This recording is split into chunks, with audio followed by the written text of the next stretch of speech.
नाजरीन, मैं आपको एक वीडियो दिखाना चाहता हूँ। ये है इबाद फ़रूक साहब, जिसने इस्तकामत में अपने बेटे को खो दिया है।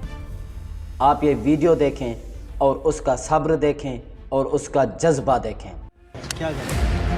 जिसका लीडर हर वक्त ला इलाहा इल्लल्लाह मुहम्मद रसूलुल्लाह मुंह पे रखता है, और फिर जिसके कारकुनान सिर्फ यही दिल में रखते हैं कि खान साहब ये कहते हैं कि हम कोई गुलाम है, उसको दहशतगर्दी या इन चीज़ों की ज़रूरत नहीं है। उसको फांसी पे चढ़ाओ, और हम फांसी पे चढ़ने के लिए तैयार हैं पूरी तरह। तशद्दुद वगैरह का सामना करना पड़ा। तशद्दुद इन्होंने बहुत ज़्यादा किया है, इसमें कोई दूसरी राय नहीं है, लेकिन तशद्दुद या ये दहशतगर्दियाँ, इससे नहीं डरते हम। ये इबाद फ़रूक साहब हैं, और 9 मई वाक़े के बाद, जो कि एक बदकिस्मत वाक़या नहीं था बल्कि सानिहा था, जो कि नहीं होना चाहिए था। हम सब उसकी मज़म्मत करते हैं क्योंकि ये इदारे भी हमारे अपने हैं, लेकिन उसकी आड़ में बिना तहकीकात, बिना कोई कमीशन बनाए सियासी इंतकामी कार्रवाई का निशाना बनाना बहुत अफसोसनाक है। उसकी भी हम मज़म्मत करते हैं। इबाद फ़रूक साहब का बेटा, जो कि एक जहनी मरीज़ हो चुका था, वो अपने बाप के इंतज़ार में बहुत सारी अपीलें दायर की गई कि इबाद फ़रूक साहब को उसके बेटे से मिलने दिया जाए, लेकिन नहीं मिलने दिया गया। बिलाखिर बेटा उसका जान की बाजी हार गया। इबाद फ़रूक अभी भी जेल में है, जिसने सब्र और इस्तकामत की एक नई मिसाल कायम की है और बताया है कि गैरत किसी कौम में, किसी इलाके में नहीं बल्कि खून में होती है, तरबियत में होती है और परवरिश में होती है। आज जमशेद दस्ती साहब की वीडियो देख के दिल खून के आंसू रोता है। उसके साथ ऐसी हरकत की गई है कि इंसानियत भी शर्मा जाए। और सबसे बड़ी बात, सबसे बड़ा जुल्म ये होता है कि जुल्म देखकर उसकी मज़म्मत ना करना, उसके ख़िलाफ़ आवाज़ ना उठाना, जालिम का रास्ता ना रोकना, ये उससे भी बड़ा जुल्म है। जुल्म को चुप करके सहते रहना, ये सबसे बड़ा जुल्म होता है। और उन तंजीमों के लिए, इंसानी हकूक़ की तंजीमों के लिए डूब मरने का मकाम है। ये उन लोगों के लिए शर्म का मकाम है जो हल्फ लेकर इदारों में आते हैं कि हम मुल्क और कौम की हिफाजत करेंगे, उनकी जान और माल की हिफाजत करेंगे, उनकी हिफाजत का ज़िम्मा अपने सर लेते हैं। लेकिन जब यही हलफनामे अपने पसे पुश्त डालकर उन लोगों के घर घुस जाते हैं, चादर और चार दीवारी का तकद्दुस पामाल करते हैं, उनकी ख़वातीन की असमत दरी करते हैं, दीवारें फलांग जाते हैं, उनको मजबूर करते हैं, उनको हिरासा करते हैं, जो लोग आपसे इख्तलाफ रखते हैं, तो ये आपकी इखलाक की शिकस्त है और इसकी पकड़ बहुत जल्द होने वाली है।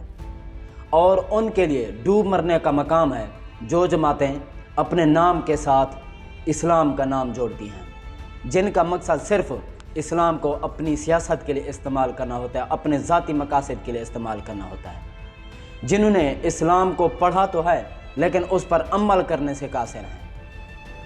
चंद कुर्सियों की खातिर उन्होंने इस्लाम का नारा तो लगा दिया, अवाम को बेवकूफ़ तो बना लेते हैं, लेकिन उस खुदा को भूल जाते हैं जो मुनाफिकों को बहुत जल्द पकड़ने वाला है।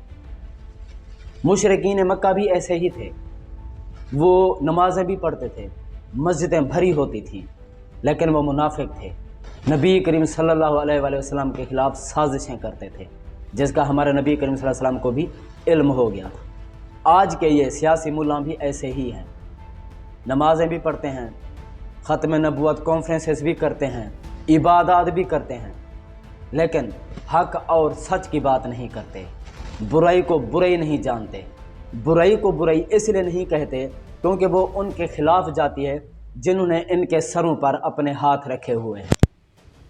कब तक ऐसा चलेगा? कब तक? पाकिस्तानियों, एक बात मेरी याद रखिएगा, जुल्म के ख़िलाफ़ जितना आप देर से बोलेंगे, जितना आप देर से निकलेंगे, उतनी बड़ी कुर्बानियाँ देनी पड़ेंगी। ये अभी चिंगारी डाली गई है, कल को यही चिंगारी आग की तरह फैलेगी और किसी के घर महफूज नहीं रहेंगे। निकलो इस जुल्म के ख़िलाफ़, बर्बरियत के ख़िलाफ़, ज़्यादती के ख़िलाफ़, इंसानी हकूक़ की पामाली के ख़िलाफ़, चादर और चार दीवारी के तकद्दुस की पामाली के ख़िलाफ़। अब नहीं तो कब? बदलो निज़ाम को, चेहरे नहीं निज़ाम बदलो। 8 फरवरी को अपना हक के राय दही इस्तेमाल करें, अपने वोट का सही इस्तेमाल करें। हर एक चीज़ का आपने जवाब देना है। अपनी सलाहियतों को, अपनी ताकत को हक के लिए इस्तेमाल करें ताकि आप जवाब दे सकें। अल्लाह हाफ़िज़। सकता था कि मैं 4 दफा कौमी असेंबली की इलेक्शन जीतने वाले शख्स मेरे साथ मेरे इतने जुल्म करे, अल्लाह को गवाह बना के कह रहा हूँ, काफिर शख्स हो, मुसलमान ना हो, वो बेगैरत हो कोई, मैं कोई इसी चीज का भी सोची उस मुल्क के बारे में। मेरा जीना माना ये पाकिस्तान है, मगर मैं इस हालत में जो कुछ किया है इन्होंने बेगैरती की है। और मेरे दोस्तों अजीजों, आ जाओ वरना कल मैं सुबह बैठता हूँ फिर मुझे मारे, आए मुझे दिन को मारे, दिन की तरीके में गोलियां मारे, मैं मरने को तैयार हूँ। इन बेगैरत, इन हरामजादों ने, इनमें गैरत नहीं है, ये कंजर है, ये पाकिस्तान के दुश्मन है, ये बेगैरत है, ये दरिंदे हैं, ये दरिंदों से बदतर है, ये भेड़िए है, ये भेड़िए से बदतर है, ये नौचरी है। इन्होंने इतना आके हमारे बच्चों औरतों को नंगा करे और ये इतना जुल्म करे और बेगैरती करे। लानत है इनकी कि ये मुल्क किधर जा रहे हैं, लानत है सिलेक्शन पे। हमने सिलेक्शन के लिए उस चोर को